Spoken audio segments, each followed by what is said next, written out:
wherever I was going, wherever my husband and I would be going of an evening, he seemed to be there already. He'd know where we were going. She was absolutely mentally raped and tortured on a daily basis. Tracey went through, real horrendous sort of levels of stalking. I think what Tracey went through would have killed other people. I liken it to walking along the edge of a cliff, not knowing if today will be the day someone pushes you over.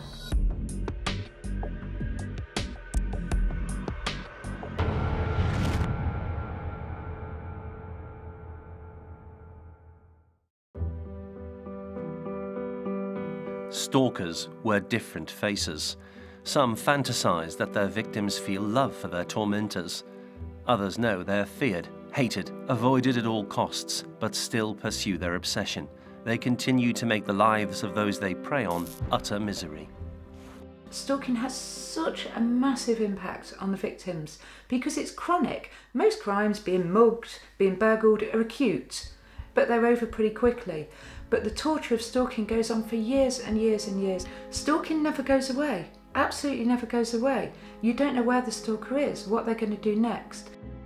Stalking is one of the most common violent crimes, and yet until 1997 there was no law against it. Criminologists have proved that 1 in 4 women will be stalked during their lifetimes. That's 5 million women aged between 16 and 60 in Britain alone. Men too suffer stalking. 750,000 British men will be harassed this year. Some types of stalking can be relatively harmless: heartbroken ex-boyfriends, unwanted acquaintances. Others can render victims too afraid to leave their homes. And some can lead to murder. Stalking is a type of harassment behaviour, but there are many types of harassment. Harassment by text messages, harassment by turning up, harassment by going to the pub knowing that your ex-partner will be there with their new partner and just standing there and staring. Lots and lots of different ways of harassing victims. And we have seen many cases in the UK where often young women have lost their lives at the hands of their offender, who perhaps very quickly escalated from compulsive, jealous behaviour through to violent conduct and murderous behaviour.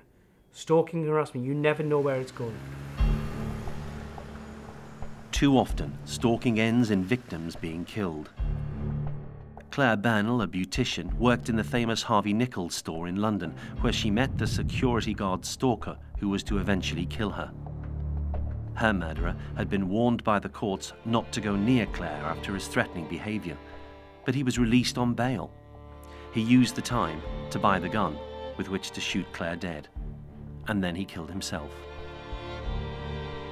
Whilst Claire's killer knew her for a short time, other stalkers haunt their prey, morning, noon and night, for months, sometimes years.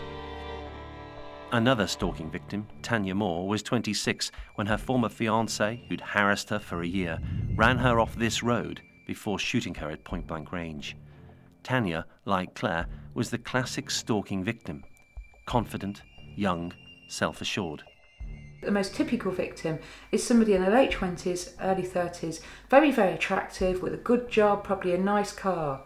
It's somebody that has the kind of glamorous ideal, somebody that we all want to be, really. Tanya's plight at the hands of her ex-partner was already known to police. His menacing behaviour had escalated over the months. She's been suffering some mixed level of harassment, ranging from unwanted text messages to more robust threats going back a few months. In fact, Tanya's killer, Mark Dyke, had sent hundreds of abusive texts, mounted a campaign of threats and intimidation, and had ignored a court order to keep the peace. Indeed, he had a history of violently stalking women. He'd threatened his first wife at knife point.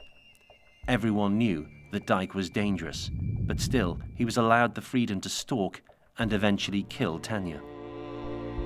Killer stalkers escalate their behaviour, cranking up the levels of threats and contents of calls and letters.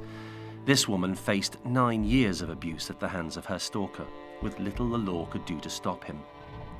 When a subsequent stalking law was introduced, it could not stop Stephen Griffiths murdering his victim, who pleaded by phone for the police to help her.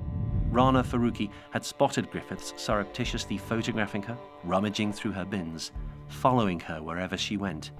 Eventually, he stabbed her to death. Stalkers can and do kill. The increasingly threatening pattern of behaviour which led to the deaths of Claire, Tanya and Rana is all too familiar to Tracey Morgan, whose 9-year ordeal at the hands of a stalker saw her fearing for her life every day.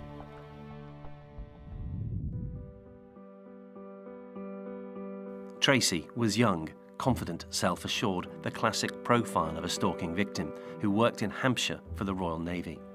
In 1993, she was a personal assistant with ambitions to become a welfare officer. She thought she'd be good at helping people. She knew Anthony Burstow, a Royal Navy colleague, who looked like he needed a friend. I worked in the general office. All the lads used to come in and have a chat, and this person was a loner, depressive, felt very sorry for himself, and I felt sorry for him. I wanted to be a welfare officer, wanted to help people, and thought I was doing him a favour when I was actually saying, you know, do you want to come into Fareham at lunchtime for a coffee or a wander around the shops? And you know, he came out with myself and my husband on a couple of occasions. Burstow was married to a woman who also worked for the Navy. She was often stationed abroad. They were drifting apart and eventually separated. I was the only female in the department. I was the only one that really talked to him because he was this loner. You know, he'd say, you know, I've got no friends in the area. You know, I'd say, oh, go home, get the house ready for Tracey coming home, because his wife was also called Tracey. And you know, try and encourage him to do things, thinking I was helping, but actually, you know, I just became his hobby. At this point, even though Burstow's behaviour was slightly intense, there was no reason to suspect anything other than a classic work-based friendship. Colleagues who could complain about the same bosses, compare holiday plans. Then I started seeing him wherever I was going of an evening, aerobics or evening classes. First of all, it didn't bother me, you know, I wave or whatever. Then it began to get regular, and I started thinking, well, he's actually said he doesn't have any friends in the area, no interest, so what is he doing regularly in the middle of a housing estate of when I'm picking up another colleague's wife to go to aerobics? And it began to worry me, but you know, just put it to the back of my mind, don't be silly. But she wasn't being silly. Anthony Burstow's behaviour escalated. It became more and more menacing. I began to see him in my mirror, in my rearview mirror, regularly, going to and from work. He was following me, watching me, and wherever I was going, wherever my husband and I would be going of an evening, he seemed to be there already. He'd know where we were going. I would be in the house and I'd keep all the curtains shut and be terrified to go outside the door. I was on sleeping pills, thinking I was going mad. Burstow was gathering intelligence, learning everything he could about Tracey, toying with her, the classic profile of a so-called sadistic stalker. When he was actually following me that I knew about, it was driving to and from work. He'd always managed to park next to me at work. If I was going out of an evening, say to aerobics, I would pick another colleague's wife up, and he'd just happen to be driving by the end of the road or parked.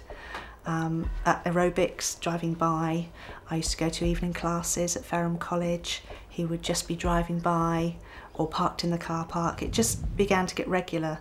And to me, that's no coincidence. But at the time, with this type of behaviour, you just try and rationalise the irrational. You think, don't be stupid, you're just being paranoid. Pull yourself together. Tracey continued for weeks to pull herself together, despite Burstow's constant unwelcome attention.